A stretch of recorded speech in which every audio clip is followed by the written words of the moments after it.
በስመ አብ ወወልድ ወመንፈስ ቅዱስ አሐዱ አምላክ አሜን። ሰላም እግዚአብሔር ምስኻትኩም ይኹን ህዝበ ክርስቲያን ከመይ ይቀኒኹም። ኣብዚ ናይ ሎሚ ኣርእስትና ድማ ሓደ ሰብ ንሓደ ሰዓት ዝኣክል ምስ ዝጽሊ ኣብ መንፈሳዊ ህይወቱ ኣብ መንፈሳዊ ጉዕዝኡ እንታይ ከም ዝፍጸም ሓቢርና ክንርኢ ኢና። እቲ ናይ ሓደ ሰዓት ብድሆ ጸሎት ታራ ቃላት ምድግጋም ጥራይ ኣይኮነን፣ የግዳት ንሰማይን ምድርን ዘራኽብ መለኮታዊ ማዕጾ እዩ። ኣብ መንፈሳዊ ጉዕዞና ነቲ ኣብ ዙርያና ዘሎ ድባብ ካብ ስጋዊ ናብ ሰማያዊ ንምትእትታው ዝቕይር ፍሉይ ናይ ግዜ ምስጢር ኣሎ።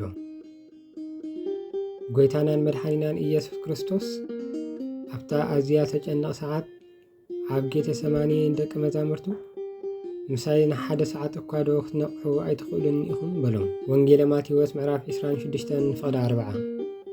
እዚ ሕቶ እዚ ሎሚ ንዓና እዩ። ስለምንታይ እዩ ጎይታ ሓደ ሰዓት ዝበለ? ስለምንታይ 5 ደቓይቕ ወይ ከዓ 10 ደቓይቕ ዘይበለ?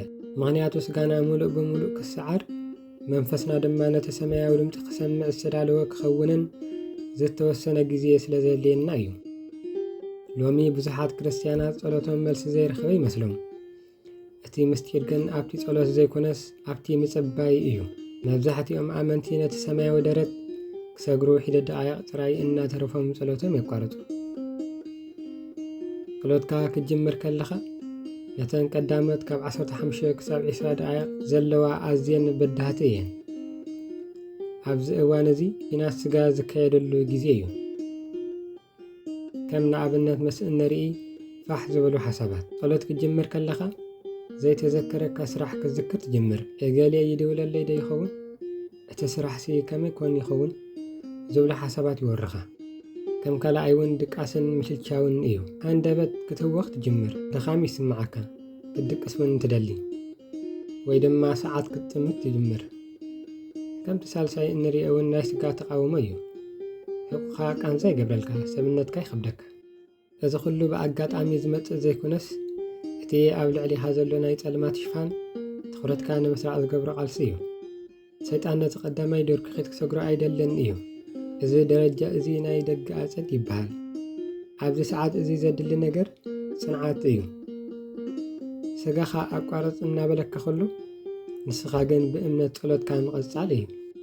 ነተን ቀዳሞት 20 ደቓይቕ ብትዕግስቲ እንተሰጊርካየን ድባብካ ክቕየር ይጅምር። እቲ ጸሎት ካብ ኣእምሮኻ ወሪዱ ናብ ልብኻ ይኣቱ። ኣብዚ እዋን እዚ እቲ ኣብ ዙርያኻ ዘሎ ከቢድ መንፈስ ይስበር። እቲ መሳልል ያዕቆብ ክህነጽ ይጅምር። ጸሎትካ ናብ ሰማይ ክዓርግ፣ ካብ ሰማይ ድማ ሰላም ክወርድ ትርኢ። ከምኡ እውን ናይ መንፈስ ረድኤት እዩ።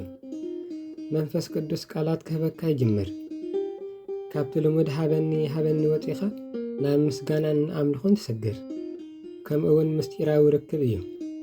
ኣብዚ ግዜ እዚ እዩ ከዓኒ እግዚኣብሔር ምስጢሩ ትገልጸልካ። ንዓመታት ክጭንቐሉ ዝጸናሕካ ጸገም ሃንደበት መፍትሒ ይርዳእካ። ኣእምሮኻ ይጸሪ፣ ልብኻ ድማ ብተስፋ ይመልእ።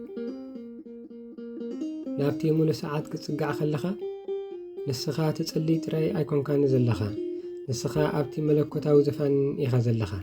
ከም ንኣብነት መንፈሳዊ ስልጣን እዩ። ኣብዚ ሰዓት እዚ እትረኽቦ ቃል ሓይሊ ኣለዎ። ሕማምካ ክርሕቕ፣ ማእሰርቲ ክበታተኽ፣ በረኸትካ ክኽፈት ትእዝዝ። ኣጋንንቲ ነቲ ካብ ገጽካ ዝወፅእ ናይ ጸሎት ብርሃን ክጻወርዎ ኣይክእሉን እዮም። ከምኡ እውን ክብሪ ተሰኪምካ ክትወፅእ ከለኻ እዩ። ካብ ጸሎት ክትወፅእ ከለኻ ማለት ጸሎትካ ክትወድእ ከለኻ ከምቲ ዝኣተኻዮ ኣይኮንካን እትውድእ። ገጽ ሙሴ ምስ ኣምላኽ ድሕሪ ምርኻቡ ከም ብርሃን ከም ዝበርሀ ንስኻ እውን ሰማያዊ ጸጋ ተሰኪምካ ኢኻ እትወፅእ። ኣብ ስራሕኻ፣ ኣብ ስድራ ቤትካ፣ ኣብ ዝኸድካዮ ቦታ ናይ ጸሎትካ ጽልዋ ይርአ። ዝኸበርኩም ኣሕዋትን ኣሓትን ጸሎትኩም ን10 ደቓይቕ ጥራይ ካብ ኮነ ነቲ ምስጢራዊ ሓይሊ ኣይክትረኽብዎን ኢኹም። ሎሚ ርእስና ንፈትሽ። ንሓደ ሰዓት ጥራይ ምስ ጎይታ ክንጸንሕ ንወስን። እቲ ቃልሲ ኣብተን ቀዳሞት ደቓይቕ እዩ። ነተን ቀዳሞት ደቓይቕ እንተሰጊርካየን እግዚኣብሔር ዘደንቕ ነገር ኣብ ህይወትካ ክገብር እዩ። ጽን ኢልኩም ስለ ሰማዕኹምኒ እግዚኣብሔር ድማ ኣብ ትገብርዎ ጾምን ጸሎትን ጸኒሉ ይስማዕኹም። ስብሃት ለእግዚአብሔር ወለወላዲቱ ድንግል ወለመስቀሉ ክቡር አሜን።